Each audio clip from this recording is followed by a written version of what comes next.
Hi, I'm Tammy Greenberg, Senior Vice President, Business Development at the RAB, and welcome to Radio on Main Street, the podcast all about radio. Our latest series comes to you from the 2024 ANA Masters of Marketing Conference in Orlando, Florida, where we ingested 4 full days of content from marketing and brand stewards from leading brands. The conference theme was setting the agenda for growth, and we heard a lot about creating unparalleled consumer engagement with the help from advanced technology like AI. We heard about creativity, a laser focus on what matters most to consumers, and never ever losing sight of humanity as tech continues to expand. RAB had the opportunity to chat with many attendees and speakers about their business, their marketing goals, the issues that they're most focused on, and of course, their thoughts about radio. Shelly Palmer, who you may recognize from RAB's coverage of the annual Consumer Electronics Show, or CES, is CEO of the Palmer Group, a consulting practice that helps Fortune 500 companies with technology, media, and marketing, and the creator of the popular free online course Generative AI for Execs. He was named LinkedIn's top voice in technology. He covers tech and business for Fox 5's Good Day New York, and he is a regular commentator on CNN and CNBC.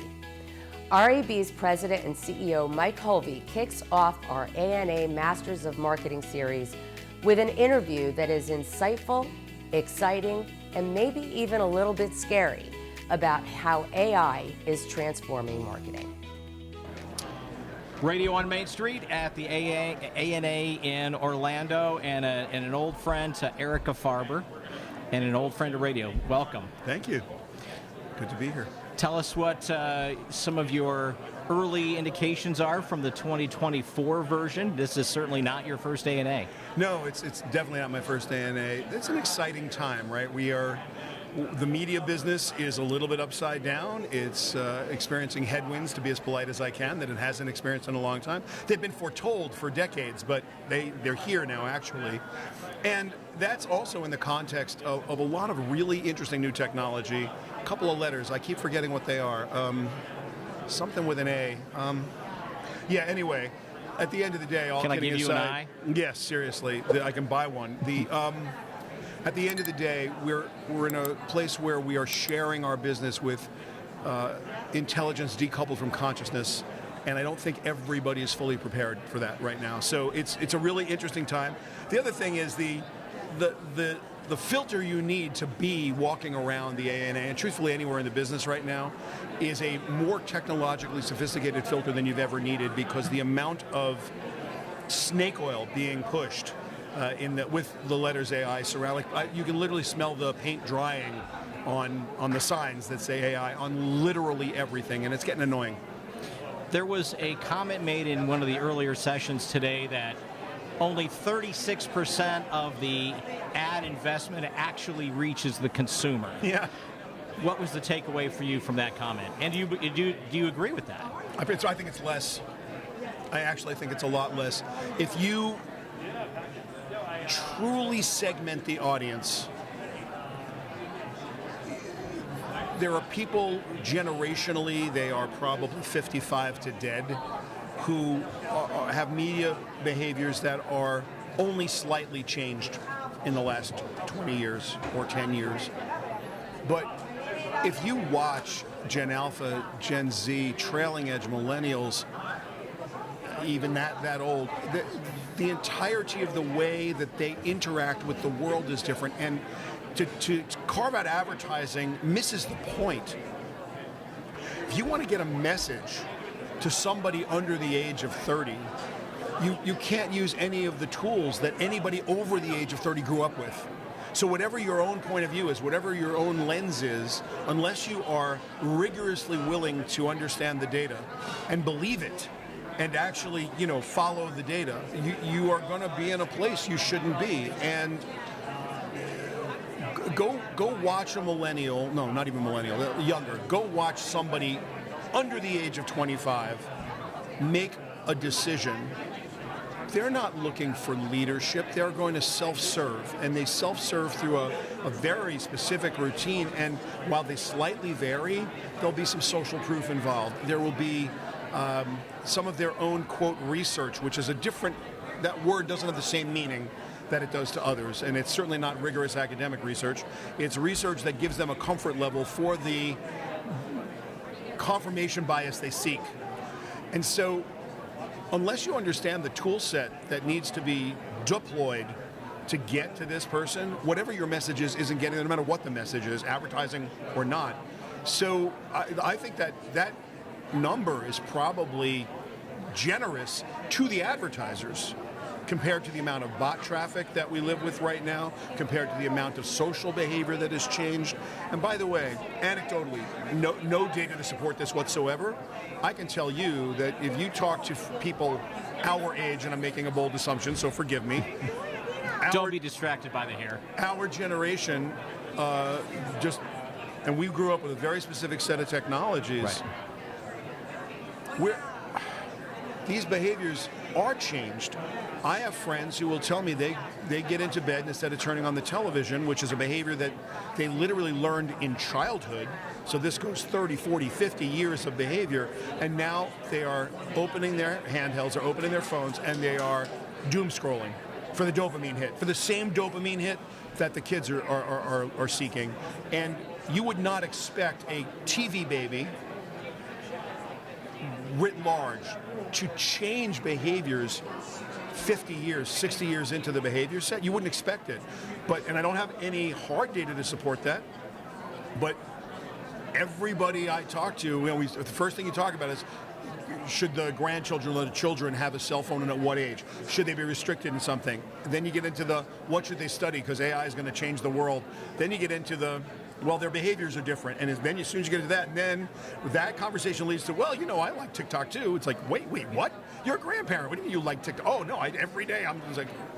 So I have no hard data, but I have a ton of anecdotal armchair research in that even old people who are set in their ways have changed their behaviors over the last 5 years. And if you're an advertiser, that's going to send shivers up your spine. I'm going to give you this is not related to marketing, but it is related to technology and this, multiple generations behind us. I have a 10-year-old granddaughter. She's brilliant, beautiful, all the things that we would brag. All the grandparent bragging. All the grandparent bragging. Proud grandparent So moments. I'm going to take you back to where she was 2 years old. Mm-hmm. She is in our living room. She walks up to our television. She puts her finger on the television. Tries to, yeah. And she swipes. It is not a smart TV. In most TV, back then they didn't do that anyway.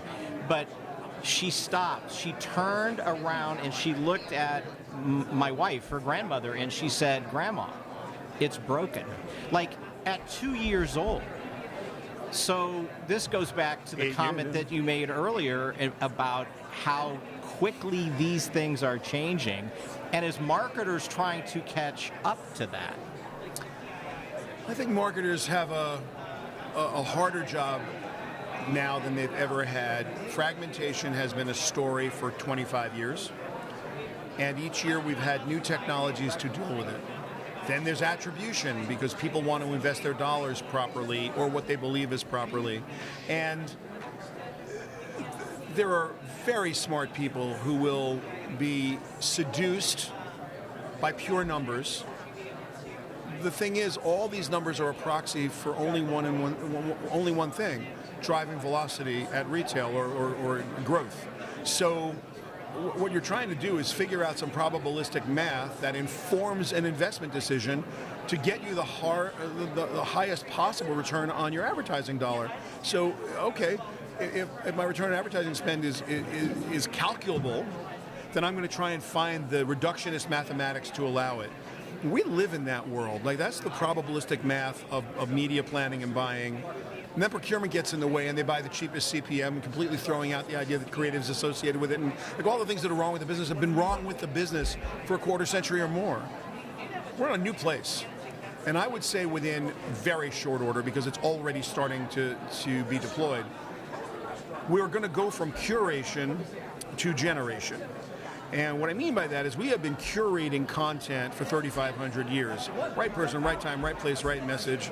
And that's been true, and it's what you do. And the way that you annotate and classify a piece of creative informs how it will be surfaced when you have the other data available to surface it.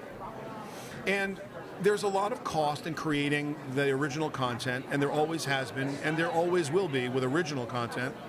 But versioning and variations on a theme have usually been restricted to just the biggest buckets because nobody could slice and dice their non-working media budget past a point. It's like, okay, I've got $5 million here. That's buying me a spot. Maybe I'll get 2. Maybe I'll get 3 out of it if I'm really clever about it. I got $10 million. But at a certain point, you just run out of money to do variations. That's going to cease to be a thing. So what will the media business look like writ large if everybody, not hyper-personalization, because that's too tight. What if I literally just made every spot work perfectly for the distribution channel that it was to be found on? Perfectly. And we're able to tune it subtly, turn the dial left and right, just to get it right with feedback against my annotation and my classification. That's almost all the way here. We have this conversation next year. We'll be closer. The year after, we might be there. But in more than a year and less than 5, everything you know about doing that's going to change. And so non-working media money and working media money are going to kind of metamorphose into one another. Don't confuse this with creativity and the ability to think up like a human thinks up and create like a human creates. That's the magic of being human. These tools are skills amplifiers and executional amplifiers. Once it is thought up and created, no matter what tools you use to do that, whether you use enhancements or help from your AI partner or not, once created, to get it executed and distributed, this is now plumbing. This is just tech. And it's never just been tech. It's always been bring a lot of people together and spend a lot of money. And so the entirety of the way that creativity, production, and distribution are financially linked is about to change, and it's going to allow for a level of efficacy we haven't seen before. Here's my question. Are we going to really understand the sociological behavioral changes and have access to the distribution channels that each of these specific groups or cohorts needs to be reached through? That's going to be the harder part. Figuring out what they need, not so tough. Figuring out where they are and what it is that's working, that's going to get harder and harder and harder as these individuals become little atomized bits. And I don't know. This is going to get harder. We've been on this path literally for more than a quarter century, more, and now it's sort of coming to the crazy part. And thank goodness we have some AI to help, because without machine learning, there's no way you're going to be able to do what needs to be done in the coming I want to talk years. Audio and radio here in a minute, but I want to go back to a comment that Mark Pritchard made from the stage in the opening session, and he mentioned AI. And he said AI doesn't create the tingle, like the goosebumps. The human does. And then the technology takes over, which is similar to what you just said, but same thing, exactly. A reaction to that. No, he's 100% right. Well, I just say human beings are magic.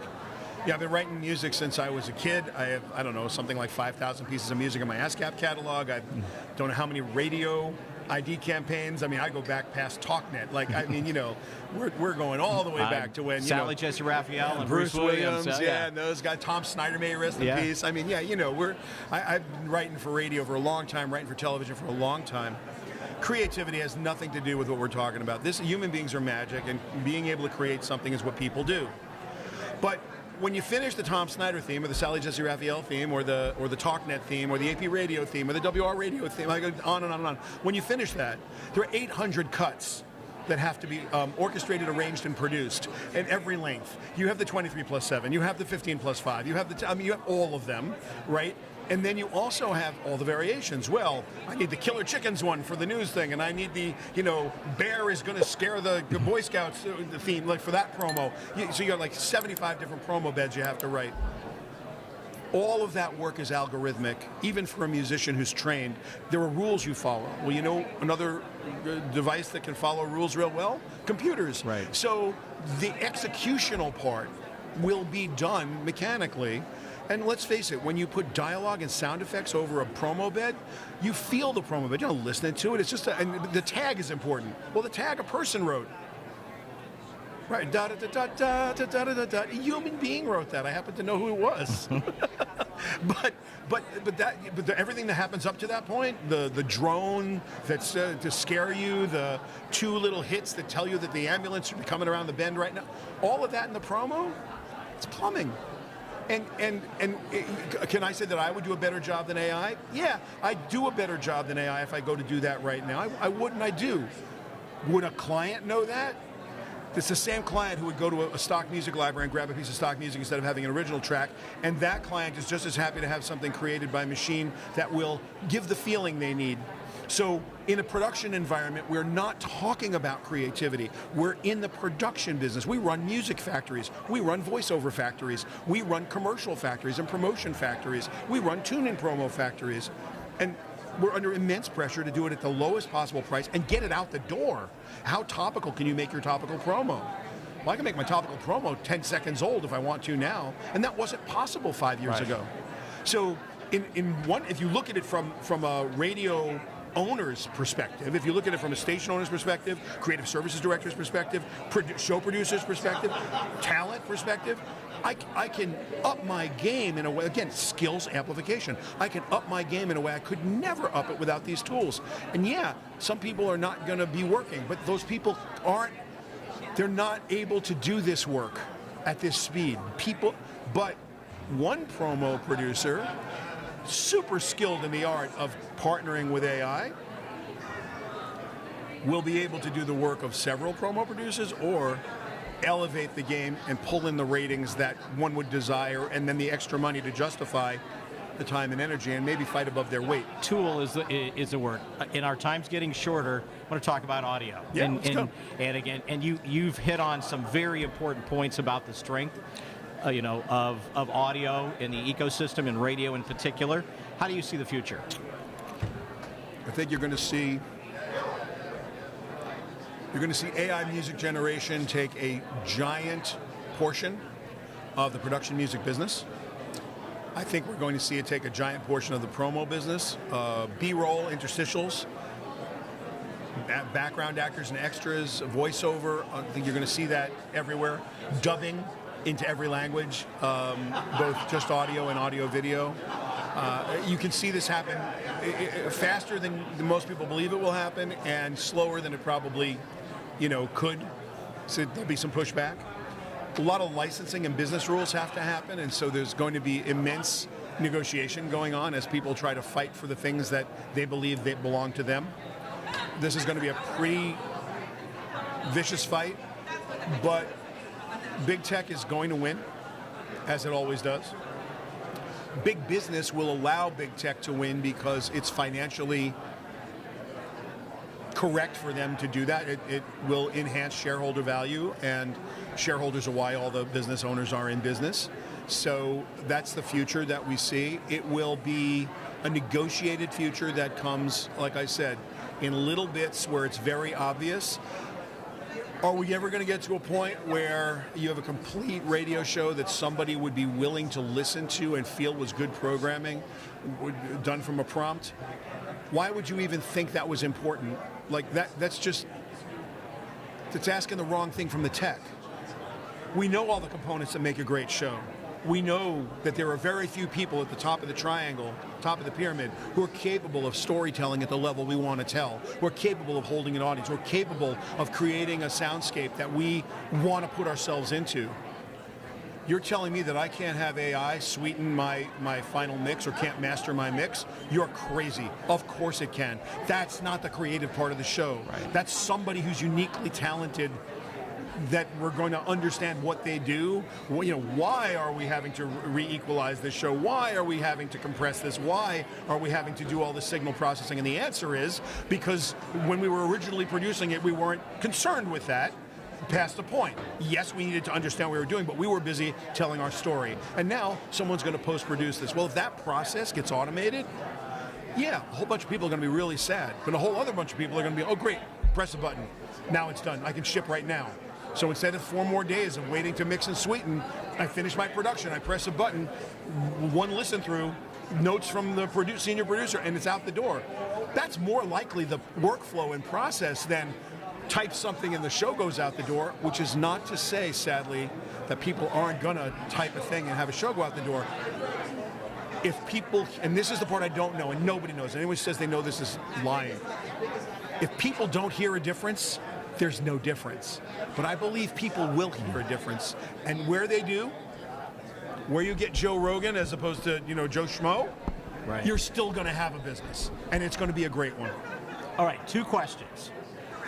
Radio matters because? That's still the way most people listen to audio, and as long as there are cars and cars have radios, a really good chance that that's what's going to happen. Radio matters because that's where it's got an audience, and when it ceases to have an audience, it will cease to matter. Right now, it has an audience, so I think if you want the audience that's listening to radio, that's where to find them. Right. Last question. Radio works because? Because there is a giant number of human beings who exactly know how to use it, and they're not scared of it, and they grew up with it. And while that audience might not be the very youngest of the young or the most youth-seeking or youthful aspiring, what they are is a very powerful demographic with a very big pocketbook and a lot of discretionary income. And as a advertiser, you'd be silly not to pay serious, close attention to it. And I think the RAB, not asking for advice, but I'll tell you, I think you should take every media buyer and planner under the age of 30 out for a drive and let them understand what radio is, because a lot of these young people come to work in subways and walk in major metropolitan cities and literally have not grown up with radio. Those who have gone to higher stations in the business besides planning and buying. So as long as there are only young, energetic MBA types planning and buying, we have to introduce them to the world of radio, because I'm not sure that if you didn't grow up with it, you understand quite the emotional impact that just having the DJ talk to you in the morning actually has. Shelly shares a very important reminder that was also a theme throughout the conference. Human beings are truly magic. Being able to create something is what people do. The execution of it can be done mechanically. It's plumbing. And AI makes it easier, more efficient, and at the speed of time. If you'd like to learn more about radio and its many benefits, we invite you to visit us at rab.com, or you can email us directly at askrab@rab.com. Until next time, it's Radio on Main Street.